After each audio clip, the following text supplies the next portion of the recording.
ওয়ালা তাজাসসু, কারোর পিছনে লেগো না। দোষ আবিষ্কারের জন্য ওয়ালা তাদাবারু, পিছনে লেগে শত্রুতা করো না।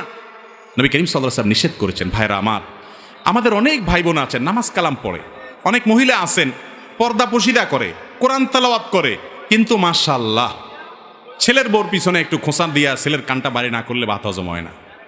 ভাবির পিছনে বাইরে খেপায় না দিলে ভাত, ভাইকে বোনের বিরুদ্ধে ভাবিয়ে খেপায় না দিলে তার ভাত হজম হয় না। আছে না না এগুলো আমাদের সমাজে? এই যে আজকাল ইউটিউবার ফেসবুকার ভাইরা আছেন, হুজুরদেরও একজনের পিছনে আরেকজনের না লাগালে তাদেরও ডলার আসে না, ভিউয়ার বাড়ে না। এরকম আছে না নাই? আহা, অনেক সময় দেখা যায়, আমি